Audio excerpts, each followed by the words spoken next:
আমি শ্রাবণী। রোজকার মতো আজও আমি এসে গেছি তোমাদের একটা গল্প শোনাতে। আমার এই গল্পের আসর চ্যানেলটিতে আমি তোমাদের রোজ বিভিন্ন ধরনের ছোট গল্প শোনাই। আজকে আমি তোমাদের লেখক শঙ্কর্ষণ রায় মহাশয়ের লেখা একটি ভূতের গল্প, যার নাম ভূতে পাওয়া হরিণ, এটি শোনাবার চেষ্টা করব।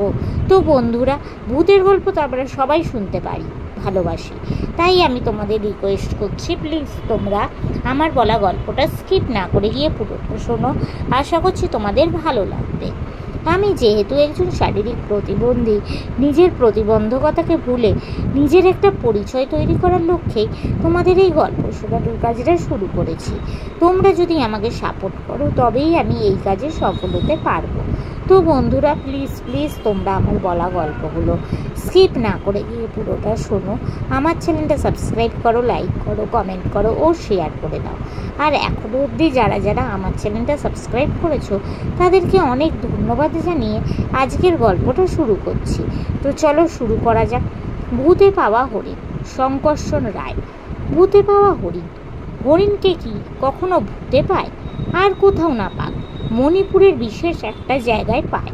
সেখানে বিশেষ এক ধরনের হরিণ দেখা যায়, তাকে বলে ভুরু সিং হরিণ। মণিপুরীরা মনে করে এই ভুরু সিং হরিণের ওপরে ভূত ভর করে। জ্যোৎস্না রাতে জ্যোৎস্নার আলো বেয়ে নেমে এসে এই হরিণের কাঁধে চেপে বসে সে। এই জায়গাটি হচ্ছে মণিপুরের লোকটাক হ্রদের একটি দ্বীপ। দ্বীপটি জলের ওপরে ভাসমান। দ্বীপের ব্যাপারটা পরে তোমাদের বুঝিয়ে দিচ্ছি। এখন এই ভুরু সিং হরিণকে চিনে নাও। ভুরু সিং হরিণকে ইংরাজিতে বলে ব্লো এলেটার ডিয়ার। আকারে খুবই ছোট। তার ভুরুর ওপরে শিং আছে বলে মনে হয় সর্বদাই সে শিংটাকে উঁচিয়ে তেড়ে আসতে উদ্যত। মণিপুর ছাড়া বার্মা, থাইল্যান্ডেও তার দেখা মেলে। ও দুটি দেশে তাদের ওপরে ভূত ভর করে কিনা তা অবশ্য জানা নেই। বিখ্যাত বন্যপ্রাণী বিশারদ E.P. গি একদা এই ভূতে পাওয়া হরিণ দেখার জন্য মণিপুরে গিয়েছিলেন। ইম্ফলে পৌঁছে লোকটাক হ্রদে ভাসমান দ্বীপে কি করে যাওয়া যায় তার খবর নিতে গিয়েছিলেন বন বিভাগের দপ্তরে।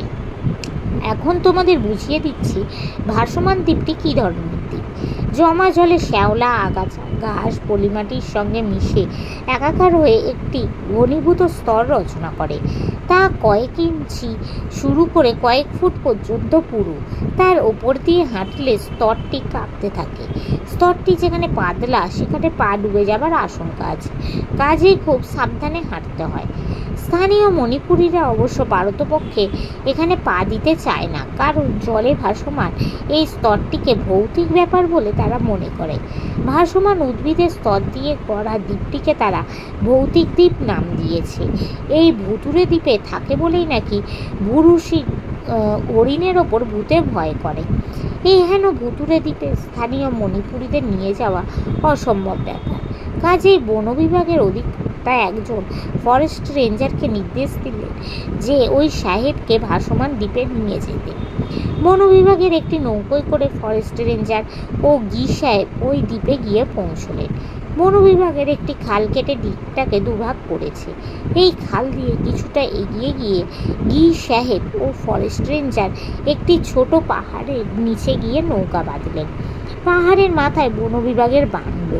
এই বাংলোর বারান্দায় বসে দূরবীন নিয়ে সমস্ত দ্বীপ ঘুরে ঘুরে তন্ন করে খুঁজলেন গি সাহেব। কিন্তু ভাসমান উদ্ভিদের স্তরের মধ্যে ভুরু সিং হরিণের পাল এমনি গা ডানা দিয়ে লুকিয়ে থাকে যে কোথাও তাদের খুঁজে পান না তিনি।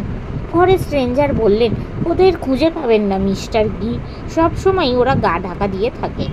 গিয়ে বললেন, সবসময় গাডা দিয়ে থাকবে তা তো আর হয় না রেঞ্জার স্যার, কখনো না কখনো চড়তে বেরোবে নিশ্চয়ই। দিনের বেলায় যারা গা ঢাকা দিয়ে থাকে তারা নিশ্চয়ই রাতের বেলা বেরোয়। আপনি রাত পর্যন্ত অপেক্ষা করতে চান নাকি মিস্টার গি? ফরেস্ট রেঞ্জার তো শিউরে উঠলেন।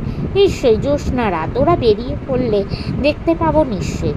কিন্তু ওদের সঙ্গে তারাও যে আসবে জ্যোৎস্নার আলো বেয়ে। বলতে বলতে ফরেস্ট রেঞ্জারের গলার স্বর কেঁপে ওঠে। কারা রেঞ্জার সাহেব? তাদের নাম আমি মুখে আনতে পারবো না মিস্টার গি। মৃদু হেসে সাহেব বলল, মুখ ফুটে যাদের নাম আপনি করতে পারছেন না তাদের আমি কিন্তু ভয় পাই না রেঞ্জার সাহেব। এরপর ফরেস্ট রেঞ্জার আর কোনো কথা না বললেও দেখা যায় যে এখানে রাত কাটানোর সম্ভাবনা তাকে রীতিমতো শঙ্কিত করে তুলেছে। সন্ধ্যা হতেই তিনি ঢুকে পড়লেন বাংলোর মধ্যে। গি সাহেব বিস্তর ডাকাডাকি করেও বের করতে পারলেন না তাকে ঘর থেকে। ফরেস্ট রেঞ্জার বেরিয়ে না এলেও গি সাহেব এলেন। বারান্দায় বসে বসে অপেক্ষা করতে থাকলেন। জ্যোৎস্নায় অপরূপ হয়ে ওঠে দ্বীপটি। চারিদিকে জলের রূপালী জলুসের মাঝখানে যেন একটা রহস্যময় ছায়াঘন পরিবেশ। তার মধ্যে কারা যেন নড়ে চড়ে বেড়াচ্ছে। চোখে দেখা যায় না তাদের, মনে হয় আলো ছায়ার কারসাজি। হঠাৎ পাহাড়ের ঠিক ছায়ার ঘেরাটো থেকে বেরিয়ে আসে 10-12টি হরিণ।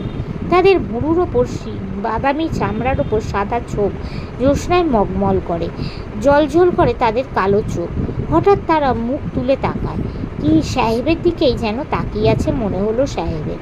কয়েক মুহূর্ত মুখ তুলে তাকিয়ে থাকার পর তারা নাচতে শুরু করে।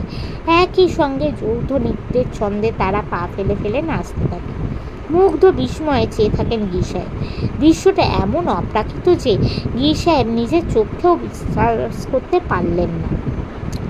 হরিণরা চলে যাওয়ার পর ফরেস্ট রেঞ্জার গি সাহেবকে বললেন, ওই হরিণগুলোর ওপরে ভূতেরা ভর করে বলেই ওরা নাচে। এ কথা আপনি বিশ্বাস করুন বা না করুন, মণিপুরের প্রায় সকলেই বিশ্বাস করে, এমনকি জানোয়াররা, বনের জানোয়াররাও বিশ্বাস করে। গি সাহেব অবাক হয়ে বলেন, হ্যাঁ মিস্টার গি, বিশ্বাস যে করে তার প্রমাণ হচ্ছে যে এই ওদের নাচতে দেখলেই তারা ভয়ে পালায়। জানে বাঘ চিতাবাঘও ওদের নাচকে জমের মতো ভয় করে। গি সাহেব বুঝতে পারলেন যে এই ভুরুসিং হরিণগুলি খুবই চতুর। তাদের নাচতে দেখলে বন্যজন্তু মানুষ নির্বিশেষে সকলেই ভয় পায় বলে তারা নেচেই যায়। নাচ তাদের কাছে একটা আত্মরক্ষার অস্ত্র। নমস্কার। তো বন্ধুরা, আজকের এই গল্পটা এখানে শেষ হলো। তোমাদের যদি ভালো লাগে প্লিজ একটা লাইক করে দাও, আমার চ্যানেলটা একটু সাবস্ক্রাইব করো ও শেয়ার করো। আজকের মতো আমি চললাম, আবার আমি কাল চেষ্টা করব তোমাদের এরকম কোনো একটা ছোট গল্প শোনাতে। আজকের মতো টাটা।